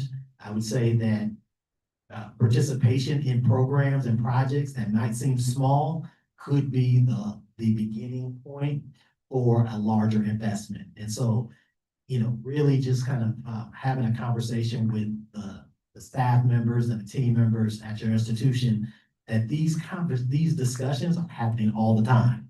And it's not just with the president. In some cases, it might be with the student success officer, et cetera. So, you asked about Mackenzie Scott in particular, but I was surprised that most of the institutions I've talked to that received those gifts, they had no plan. There was no outreach. It was just, we're doing good work and we're promoting it.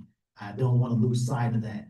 People have got to get on stages and talk about the impact that they're making, whenever they can.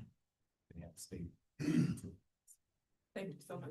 You know, one thing that I can point you to is that, Dr. Mary Beth Gassman did a study, that's published in the, I think it's University of Pennsylvania Graduate School of Education, where they talked about some factors and they actually did school by school comparisons. And it's very, very revealing. You might wanna check that out, some work that she did, specifically to the gifts that were from Mackenzie Scott.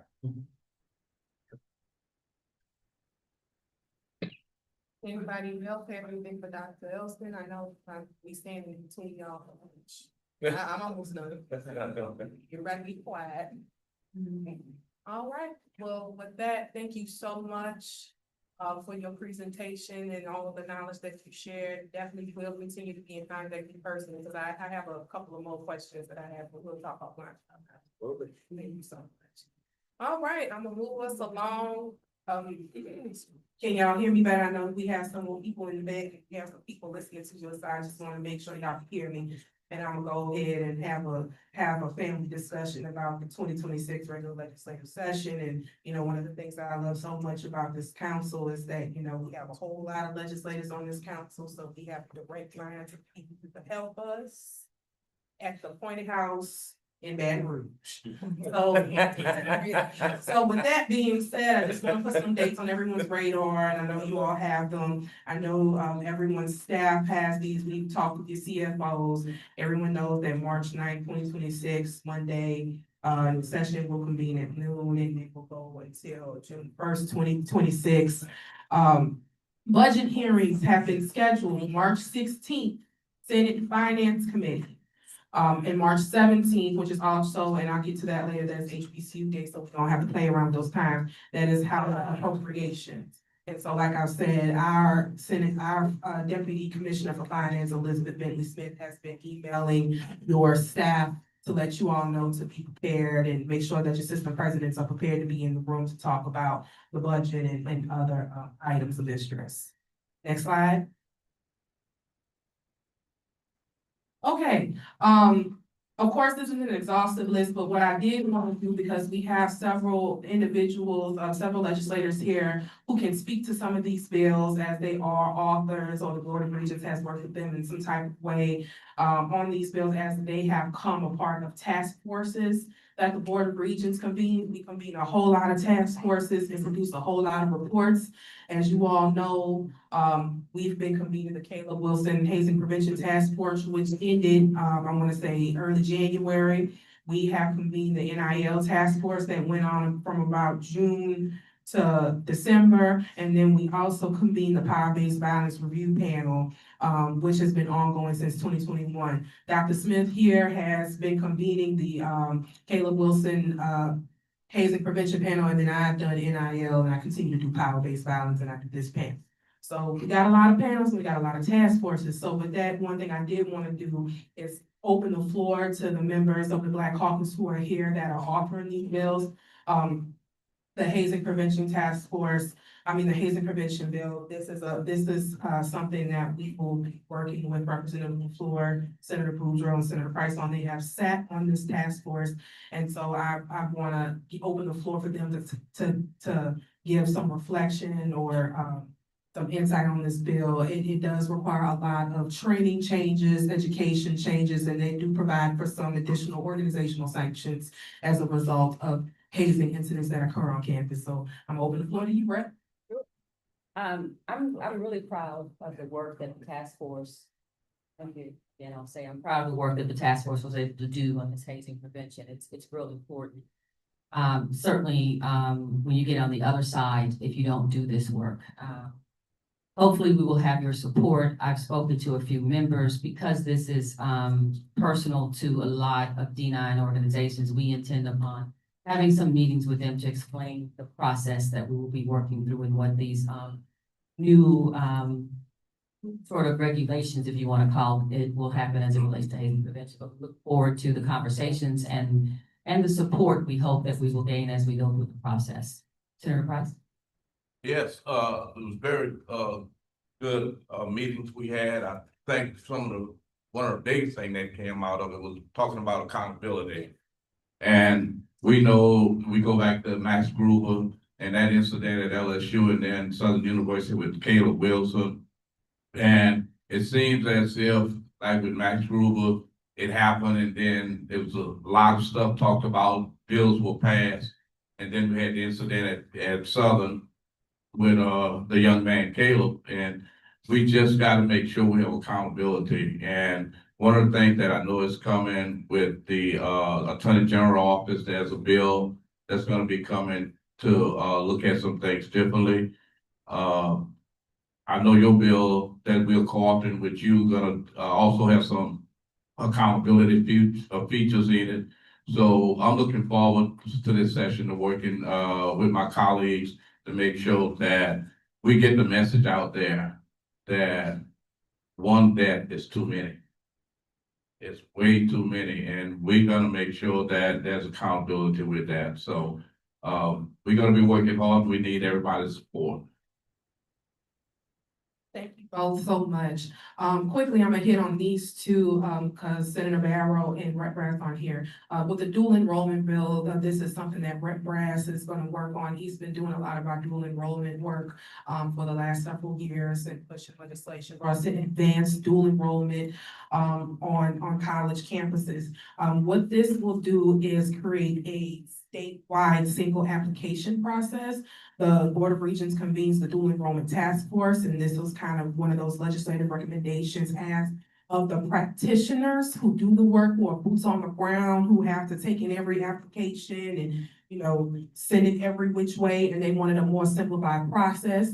With that being said, I will say for the record, since 2023, the Board of Regents has been piloting a single use application that several institutions have taken advantage of, and we want to make sure that it keeps getting utilized, that it keeps getting, used on campuses. So that's something that we're trying to push for, to work with the management force to come up with a policy to make sure that, institutions have the ability to opt in, so we can continue having this utilized as a mechanism and a simplified process. I like to say it's an efficiency metric. Next, digital misuse. This comes after the power-based violence review panel that we had back in December.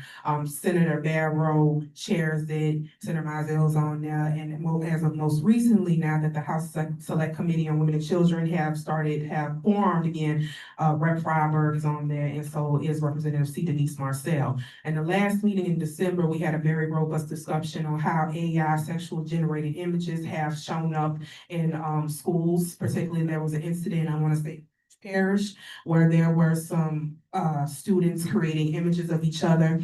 Well, of course, Board of Regents deals with colleges and universities, and we have the power-based violence statute that talks about crime, how being sex-based conduct on campus. So we want to make sure that we utilize what's currently on the books in the law, because right now it is in the criminal code that if you generate sexual AI images, that is a criminal offense. We want to make sure that it's covered under the power-based violence. So if that happens to a student, they can go to the Title IX office and report it. And then also one of the things that we want to do is kind of enhance and strengthen trainings and how information gets to students. We know that the Title IX process and the power-based violence process is really daunting and could sometimes be overwhelming.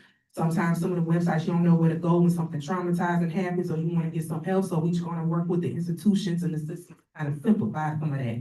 So that's something that we are working with Senator Barrow on as well.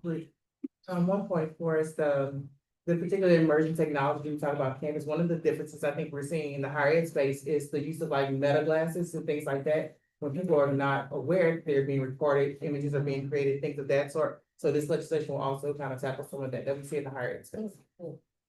Yep. So, yeah, we are doing a lot there. And then for these next two items, well, really next three items, I'm gonna turn it over to Rep. Young. Last year, he authored House Resolution 15, which convened the NIL task force, we had some, I will say, off the chain meetings. We had a majority of your athletic directors, especially from the UL system, on the panel. We had two robust representatives from the LHSAA. We had the legend himself, Coach J.C. Curtis, who came to the first meeting out the bat swinging, talking about student protections and how this needs to look and go after what, 50 years of coaching, and he's still coaching? And I know he just turned 50.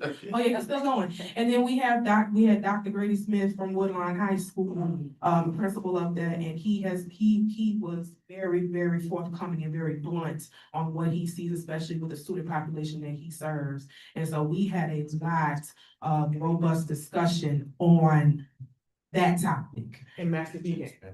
Absolutely, and then we had a couple of members of our board on there. Mr. David Aubrey sat on there. Our chair almost came to every single meeting, Mr. Cordell. And then our region, other region member, Collins Temple, who you all know used to play basketball.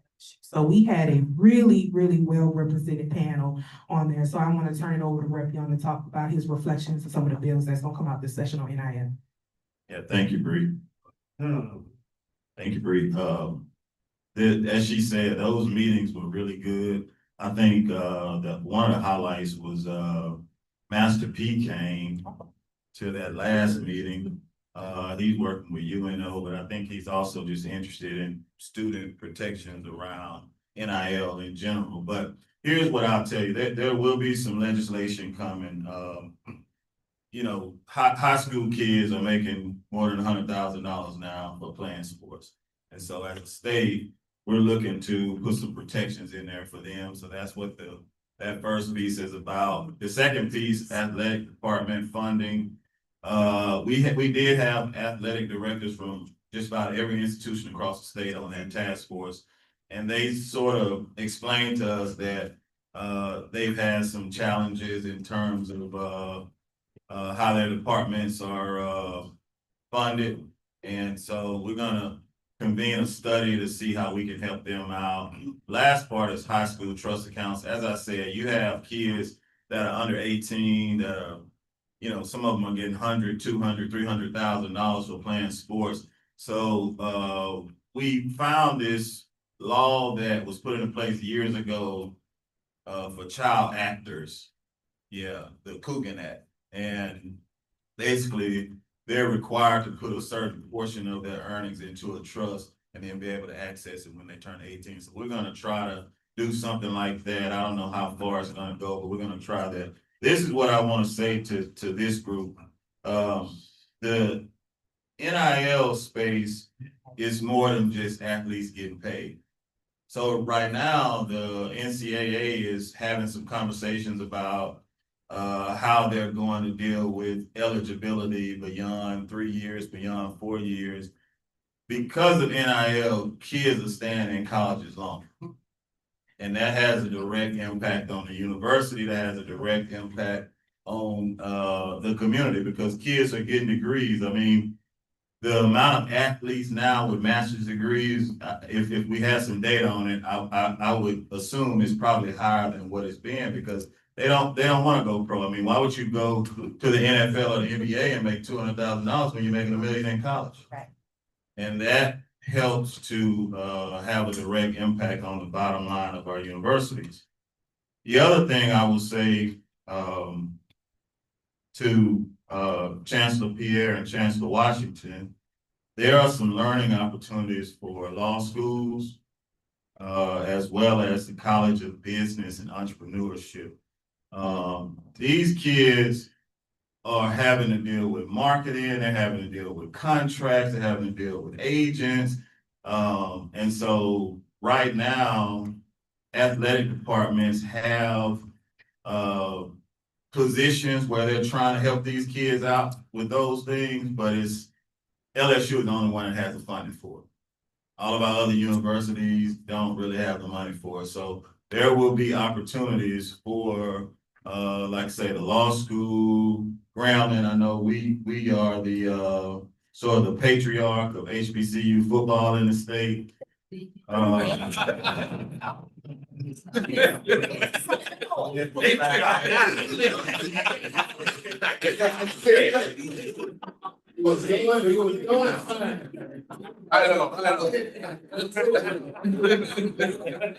you can only say that because we in his home. notwithstanding that, we've had some great conversations with, AD Roman Banks at Southern. And he's really interested in partnering with the College of Business and Entrepreneurship and law schools on some of this.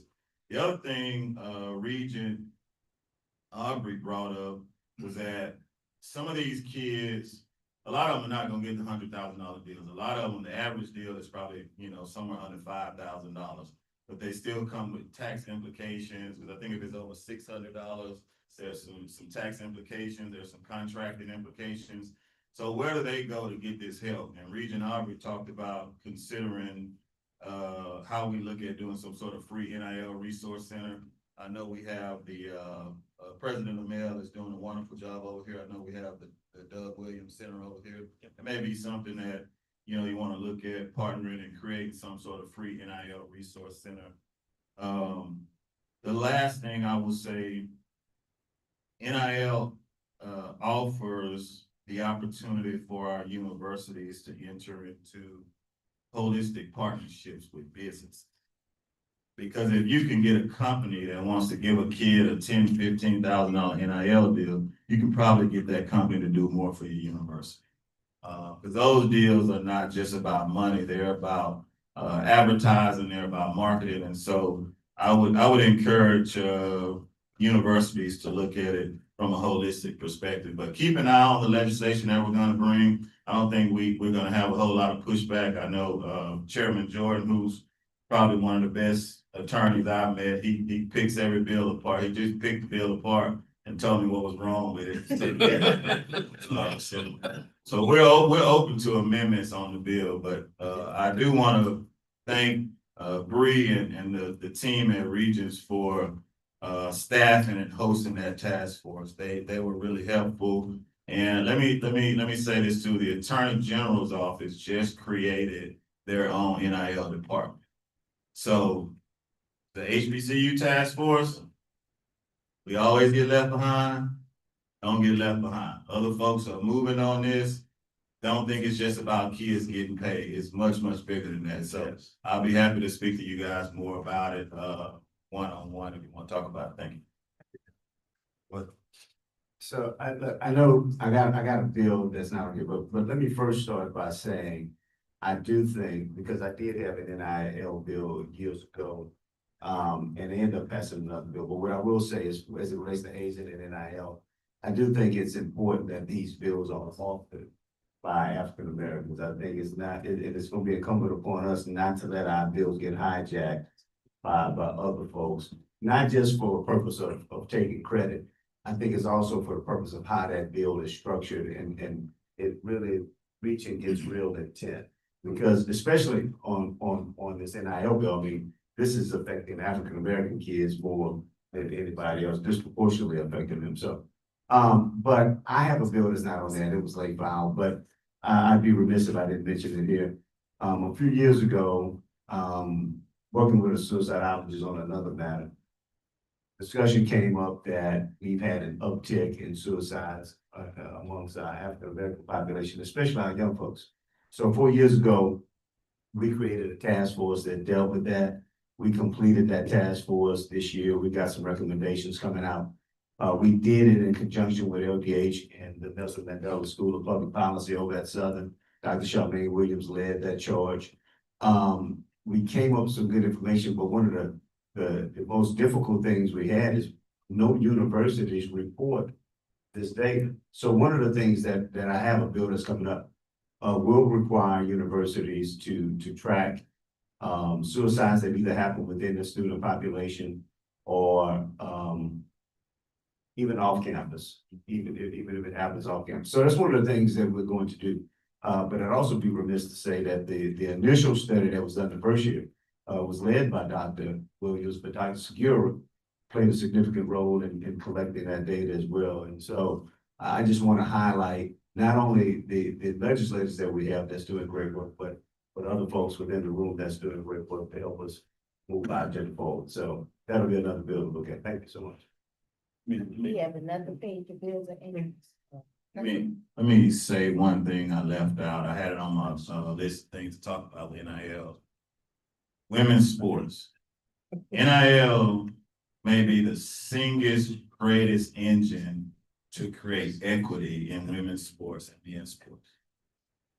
There have been conversations about why professional women's sports don't get paid like the professional men's sports. NIL is the tool that's going to take care of that. So if you're interested in women's sports, basketball, softball, volleyball, pay attention to what's going on in the NIL space. I just wanted to make, okay, go ahead. Well, I wanted to say that while you were speaking, Dr. Marla Dickinson, who is the Vice Chancellor for Strategic Planning and other things at the Law Center, and she's also the unofficial chief of staff for yeah. I told her, I said, you know, John Pierre is your husband, and I'm your side, you know.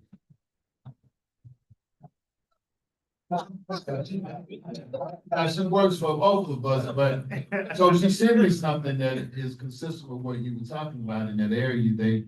The Southern University Law Center and Southern University will be hosting a sports pathway academy, in June. And it's gonna bring students together to talk about, NIL and things related to that. So, we are exploring that as a concentration at the Law Center. Yes, sir. And so in fact, we did have a conversation with Master P, basketball game about coming and talking to our students. We have some graduates who represent athletes. And so, yeah, we understand that we do need to be involved in that. And then when you was talking about the suicide thing, I was in the restroom and I saw where Gremlin has a poster up, 988 suicide and crisis outline, lifeline. And I'm gonna talk to the president about that because, you know, the law students, we haven't had anybody to commit suicide, but they are very stressed out. Oh, yeah. They have the traditional issues that other campuses have, and so we do need a resource.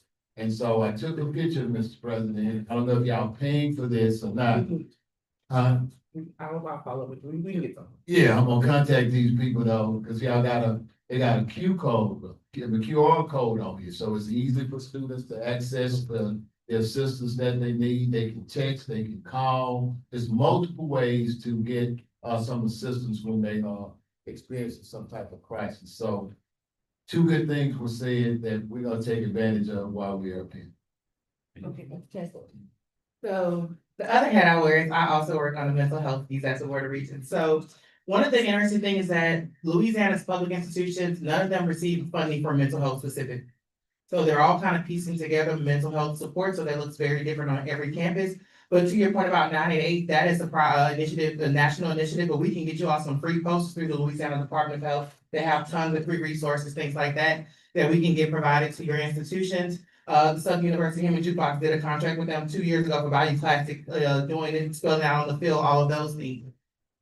But one of the pieces, we have, LSU is the only institution in the state that has a full-on sports psychology and counseling department that provides student athlete mental health resources, things of that sort. But they have an incredible resource there, Dr. Lakeitha Poole, who works with our office, who we have a liaison at all the institutions in the state on things like mental health, who would be happy to get together. We can put together a free training for all the institutions to come to for mental health support specific to student athletes. We can easily get that put together.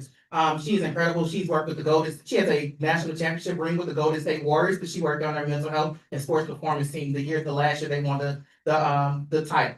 So we have some great resources where we can provide that service free to all the institutions across the state. But we are also working at the Board of Regents to provide an additional $25,000 to each of the campuses in the next month or two to provide additional funding for mental health supports. Because again, there is no statewide funding that's allocated to the institutions for mental health. About 2 years ago, we received some funding from the Department of Health. That funding has pretty much been exhausted, but it was transformative on a lot of campuses where they were able to either get short-term professional service contracts to get the wait time down or get a telehealth service on their campus where students can access or they could soundproof their counseling room so that you wouldn't hear another person's session. So we will be engaging with our legislature. We're always happy to take any money if you all find in the corner. And And I'm gonna say this before I get to the next slide and wind up wrapping it up and getting everybody out of here. I will say, for anyone who is specifically interested in these subject matter categories, we put out reports, they ain't 100 pages, but between me and Allison, our reports get straight to the point. We have a very comprehensive NIL report. It talks about, there's tax implications. If we got a link that goes directly to the IRS website that says students have to pay taxes on any NIL earnings, because that is something important that they need to know. We got power-based violence review panel report. I've literally finalized the new report right now. That'll be out on Saturday. And then we have the hazing report as well. So if you want a quick glimpse into the subject matter to know what's going on with the recommendations, I'll email that to you. Yes. Next slide. Super quick, I don't have it listed, but of course, I'm going to talk about some of the bills and some of the things that we're hearing from what I like to call the street committee that I wanted everybody to be aware of. I don't know, but street committee talk. When we talk about other areas of interest and some things that we've heard, and I'm quite sure a lot of you have all heard, there's a great specific interest in TOPS. How is it serving the students? Some legislators feel as if TOPS isn't being utilized to its full potential. Like people have mentioned, where there's something that the state pays for and then students will leave and go to other states. So there is an interest in some conversations that we heard about TOPS. We heard people that may want to turn TOPS into a loan program. They have tried that since 2001, I want to say up until maybe 2025 or 2024, right? On both sides of the political aisle. Both Republicans and Democrats have tried to turn it into something, and we heard that they will try to do it again. There is going to be a TOPS study resolution just to kind of look at the full picture of TOPS. How is it serving the students? How is it in the best interest of the state? How is it aligned with workforce and what we need? There is something about MJ Foster that would be in the works. MJ Foster money, the Board of Regents comes to the legislature every year and we say that we need money for MJ Foster. It is being heavily utilized, so much that we only got $800 left in the bank because everybody uses MJ Foster. And as you may remember, a couple of years ago, one of your colleagues had a bill, got it passed to open up MJ Foster to other student age group populations when it was originally intended for those who are 21 and older, for adult populations, because we want to get them back to the educational goal.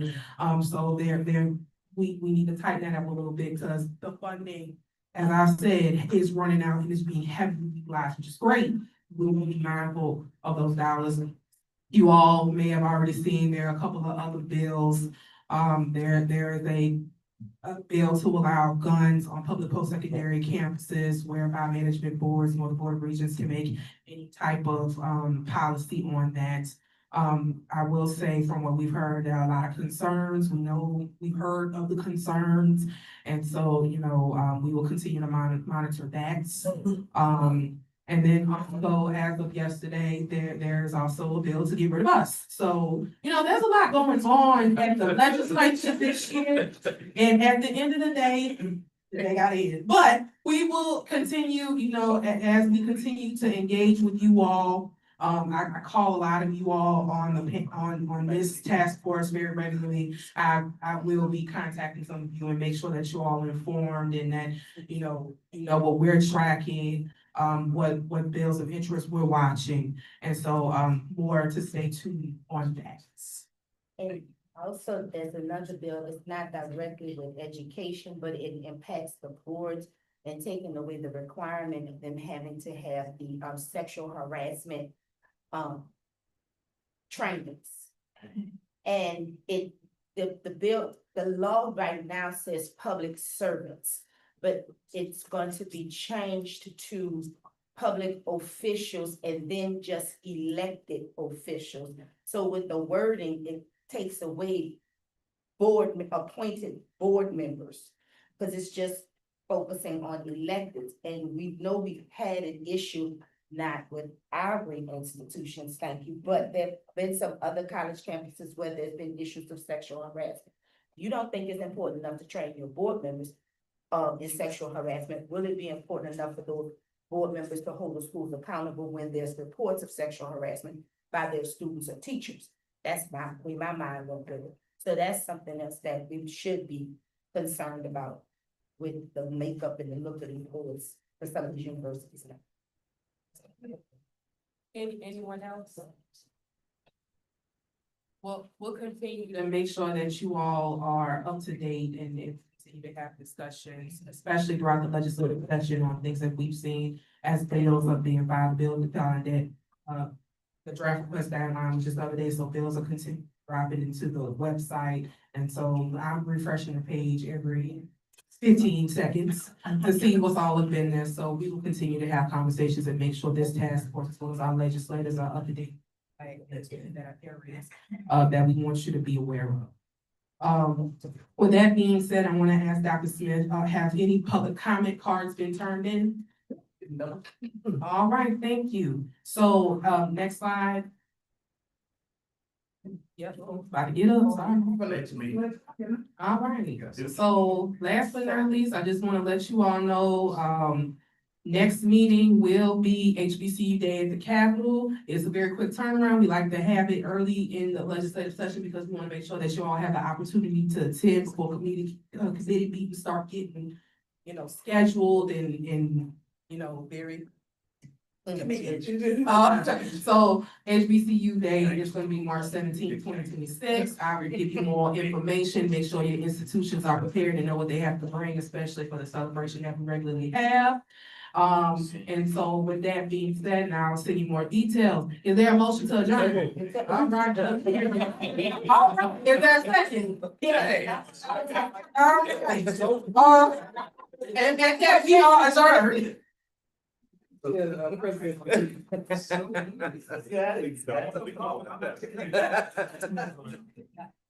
ready to go without saying ready to go. Pleasure sitting. Yeah. I'm going small. I have it in my house. When I'm.